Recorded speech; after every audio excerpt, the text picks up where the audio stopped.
So they weren't offering the classes I needed. So what did you do instead? So actually instead, I added 3 minors. Dang. Yeah. So it's pretty cool. They're like, you could take any elective. So I could have done like a bio class, theater class, could have done a class related to this, possibly. Yeah. But I'm like, you know what? Let me take a business class related to possibly getting a minor. So the electives I chose gave me the minor in accounting and then the minor in marketing. Yeah. Hey guys, welcome back to Bold. My name is Isabel, and in this episode, we talked to Ibrahim Akhtar, a University of St. Thomas student with his MBA and BBA in finance. He's also the founder and president of the UST Investment Club here on campus. In this episode, we talk about how an obstacle came into his way and how he overcame it and made the most of it. We also talk about him starting the UST Investment Club. He also shows us how to invest, the importance of investing even as a college student. But before we get started, make sure to like and subscribe. Check us out on Instagram and YouTube at Max Studio UST to stay in the loop and get a behind-the-scenes sneak peek at everything that we're working on. Now, let's jump into this episode of Bold with Ibrahim.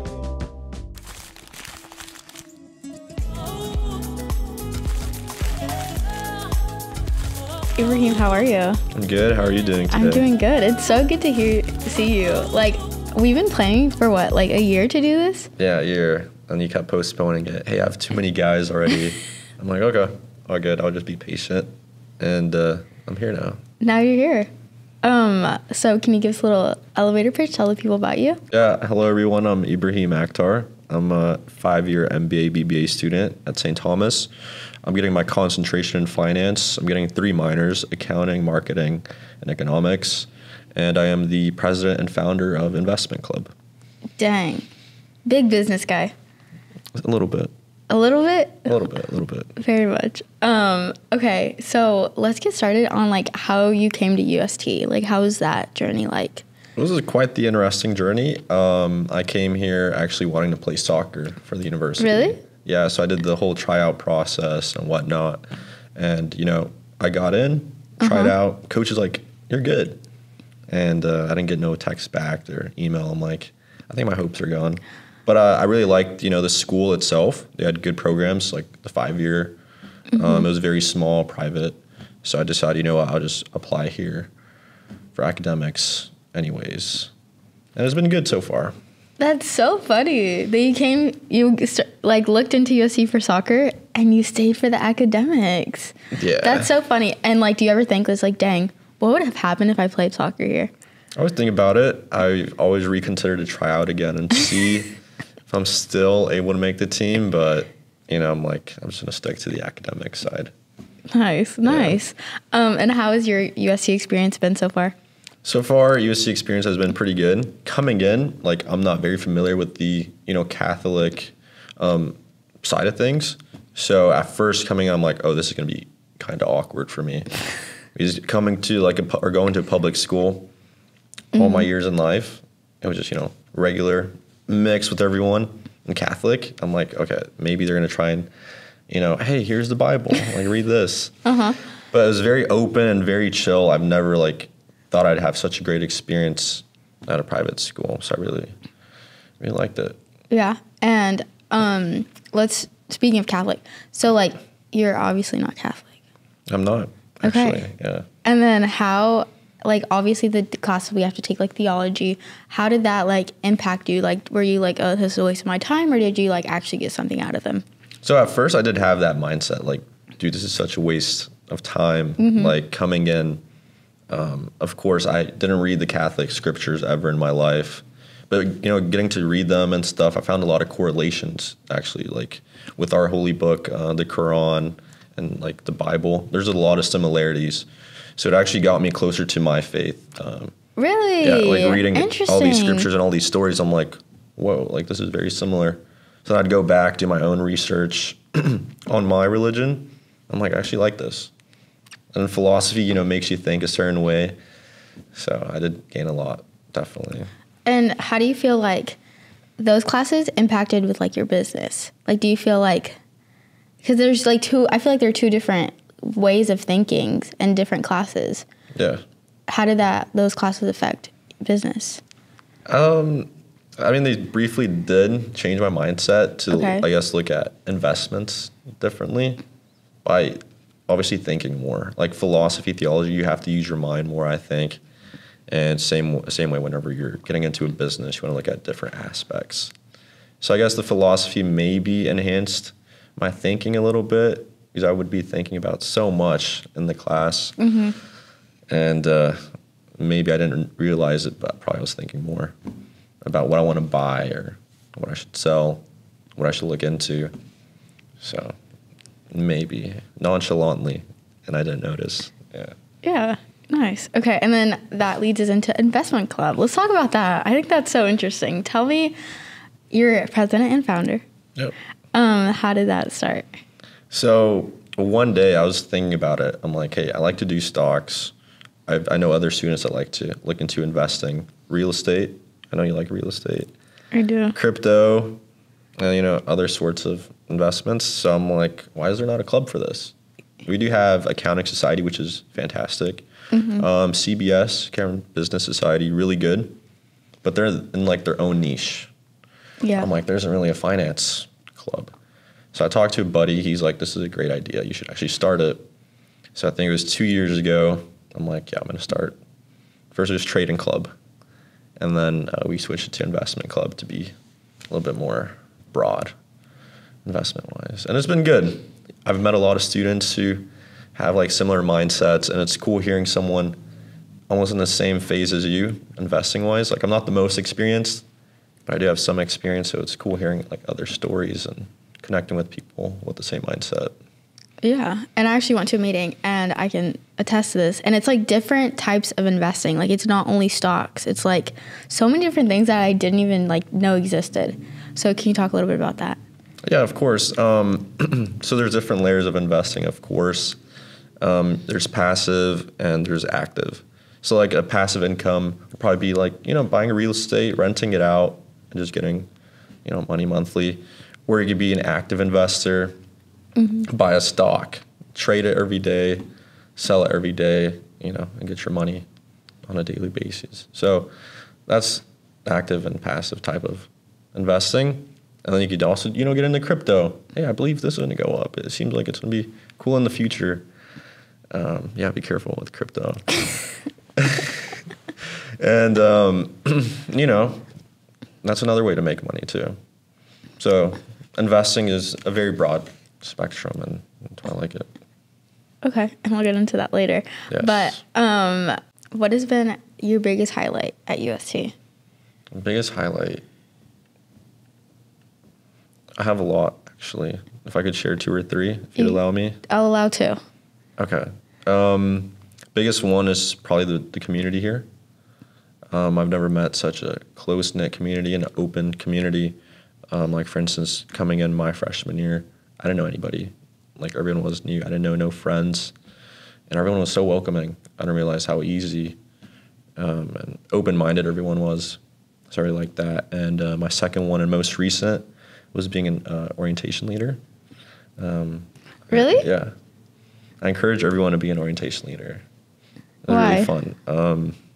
I already had like a decent amount of friends and people I used to knew, but being an orientation leader, I met a lot of new people. Freshmen coming in, I shared with them my experience here at St. Thomas, and sort of gave them like a route to go, like coming in, like go out, participate in activities, join clubs.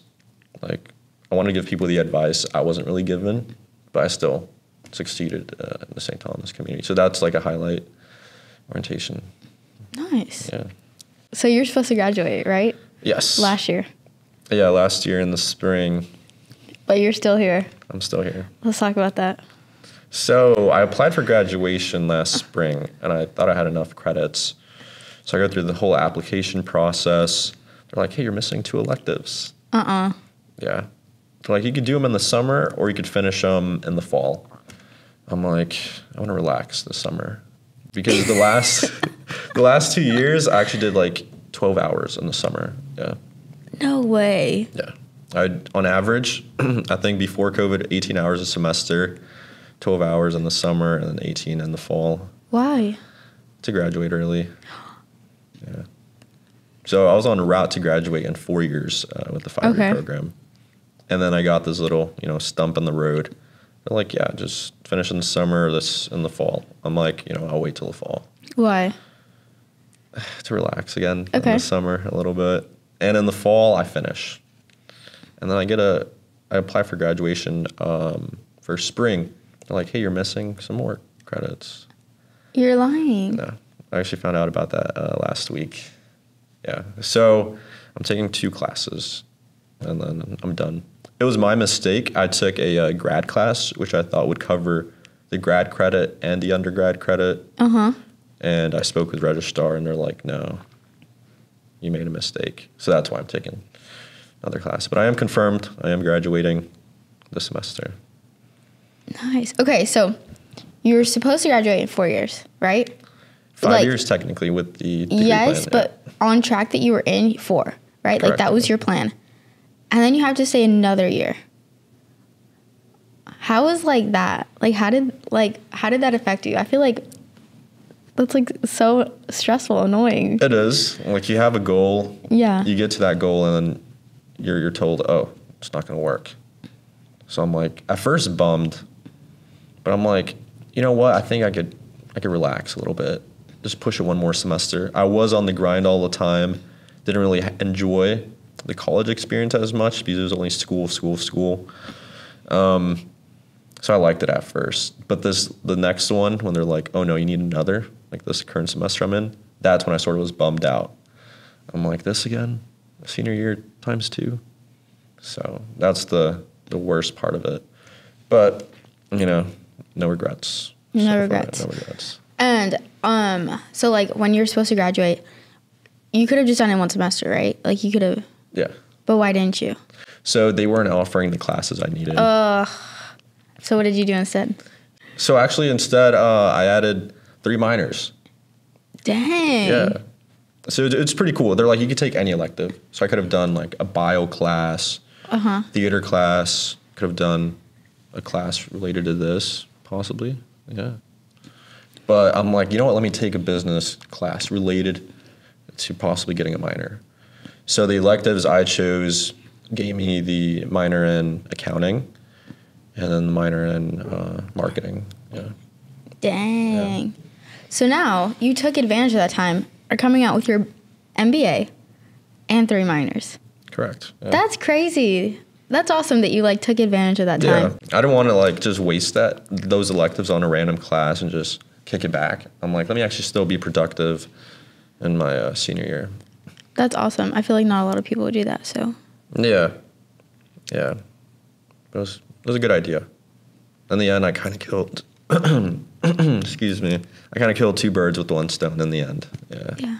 All right, so now we're going to go into the Bloomberg room in Welder Hall, and we're going to talk all about investment and how Ibrahim got into investing. Ibrahim, tell me where we are. What is this room? So we're actually in Bloomberg 115A in the Bloomberg room at Welder, the Cameron School of Business.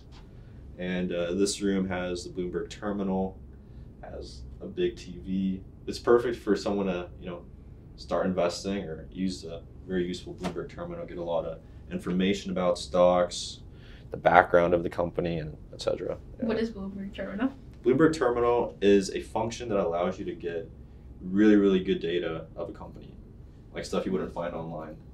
For instance, where the commodities are coming from, the supply chain, world news that isn't on the news. You could see if there's fires going on in the country, like crazy stuff. Interesting. Really cool. Okay, cool. And then let's talk about how did you get into investing? That's a good question. So I don't know if you remember about COVID when the whole thing happened back in early 2020 into 2019. So when that happened, the markets collapsed, right? And my dad's like, hey, you should start investing. I'm like, that's actually okay, a good idea. So I started buying into airlines and I think Apple, a lot of basic companies. Stocks, right? This is all stocks, yeah. And from there I saw returns. I'm like, whoa, this is cool. You can actually make money in stocks. Okay. And from there that really sparked my passion for trading and stuff. What is this? Right now we're looking at Apple being Okay. traded. It's on a line graph right now, so we can see the trend that Apple's going at. So right now we're looking at the 1 minute chart, and we can see Apple's pointing down right now. Okay. So if you're like a day trader, you could probably trade it down. Okay. So that's a simple way of trading it. And then on this other screen, we have all the world news right here. So we could see like crude oil. European Union is on talk, with that. And we see what else is happening. So Europe stops with diesel. And with that, you know like diesel prices are going to go up. So just by looking at this news, that's why I really like Bloomberg Terminal. Just straight to the news. Nice. Okay, cool. And what do you invest in currently? Right now, I'm invested in a lot of crypto, actually. Okay. A lot of crypto. Am I making profits? Not so much. There was like a large drop in crypto, so I am in the negative. But what I am in the positive is with like Apple especially. And I forecast Apple's gonna go up. They're a very seasonal stock. Like for instance, right now they're gonna release the new MacBook. They're gonna release, I've heard like a new like ring thing, like for your finger, like all that technology. So when you hear that information as a trader, it kind of like motivates you to buy Apple and just ride it long term. So it's a lot of research. A little bit, yeah, a little bit. What's it called? The advice I would give for anyone is invest in something you kind of believe in. Like for instance, if let's say you wear, I don't know, Nike shoes, Nike shirt, and you always buy Nike, you can just buy Nike in your own belief. But I'm more of a research type of guy. So I like to look at the numbers. Is Nike in depth? How much depth are they taking? Are they doing mergers and acquisitions? Are they buying companies? Because that'll, make the company go up if they're buying more companies and stuff. Nice. Why are you so passionate about this? Like, this to me is so complicated. I know. A lot of people look at this and they're like, I don't even know what I'm looking at. Yeah. You could change it up. There's so many different variations for charts, information you look at. It's countless. But the main motivation for it is like, hey, I made money doing this. It's a way for other people to make money. So I'm really passionate about it. And yeah, I encourage everyone to. Okay, what is like, do you have to put a lot of money in it? Or is it like, it depends, right? It depends. The more you put in, obviously, the more you're going to get out with like the percentage wise. But you can start like, with $5. So you think like this is like something that college students, like people like me, can do? I believe so, yeah. Yeah? It is. I mean, it kind of hurts putting your money into something and not being able to like spend it. Oh, hey, I can't get Starbucks this week because I invested. But it's a way. It's like a future. Look in your future, invest in yourself type deal. Yeah. Okay, I like that. Thank you so much. This is awesome. No, thank you. No, that's pretty much it. This is Bloomberg. All right, so let's talk about what's next. So now that you're you're graduating this semester. This spring, yeah. Dang. How does that feel to like finally, you're like, I'm here, I made it. There have been some challenges along the way, but you're doing it. How does it feel? It feels good. At first I was dreading it, I was very sad last semester. Really? Yeah, because at first I guess you'd call it prematurely. I guess I thought I was going to graduate. I had the whole feeling, I'm going to graduate this semester. And you're told, no, you can't. So now I'm like, okay, I'm graduating, cool. But I am finally ready to get out there in the real world and really tackle stuff. So I'm very motivated to leave, but for a good reason. I guess I kind of use school as a way to just kick it back a little bit, make friends, network, and really just focus on the school aspect of it. But now that I'm sort of finished with that, I'm like, I need to get into other things. So my business mindset is kicking in a lot. I'm going to a lot of business events, traveling a little bit too. And yeah, just trying to go out there and explore. Because I felt like I was very caged in school, but for a good reason. So I'm really excited to go out into my next chapter. Yeah, and let's talk about that. Like, what are you going to do? What am I going to do? So I'm sure most people's goals are just to be your own boss right? Not work that 9 to 5, come home and go to sleep, wake up in the morning, do that again. I don't want to do that. No. I don't. And I'm sure you don't either. No. I know you're an entrepreneur as well. So we have that similar mindset. So that's the main goal, right? So I do have some experience in the finance side of things. So it would be cool to work for a company, maybe a year or two, get that experience, see if that's the route I want to take. Like right now I'm talking so bad about it. I don't want to do that repetitiveness. But who knows, maybe my mind changes and I'm like, I actually love this. I love the consistency. Try that for a little bit, and then if I like it, I'll stay that way. If not, I'm just gonna be like, what, I actually want to go the entrepreneurial route. I'm actually working on my real estate license. Okay, to nice. kind of help me go that individual route. So we'll see. But you say entrepreneur. Like what is it? Okay. So my parents actually are both entrepreneurs. They were both immigrants. They came to this country probably with nothing almost, and then they built themselves up through help with family and friends. So seeing them be their own boss at a young age and having their own businesses, creating an opportunity for other people, I actually really like that. So if I could follow in their footsteps, that'd be really great. And they've, gotten a lot of success from that. So to follow kind of in that route and have them as mentors would be a good goal. That's awesome. I love that. And what does your mom do? My mom is actually a franchise owner. She owns a Subway. Nice. Those sandwiches. Nice. St. Thomas, bring them back. And she also franchises a little fried chicken joint. Yeah. Dang. So she's pretty well a good entrepreneur. So definitely inspiration right there. Aw, nice. I love that. Okay. What advice would you give to someone who's a freshman or kind of have had to struggle a little bit? Maybe they're not going to graduate on time. What advice would you have for them? I would say don't really stress about it too much. At the end of the day, it was God's plan. So that's what I would recommend. Yeah. That's good advice. Ibrahim, thank you so much for being here. It's been just so much fun talking to you, getting to know you better. You too. You're awesome. Thank you, Isabel. And thank you, Max UST, for this cool opportunity. We got to do our dance. What dance? You know our dance. Okay, ready? Ready? There we go. Stay bold, my friends.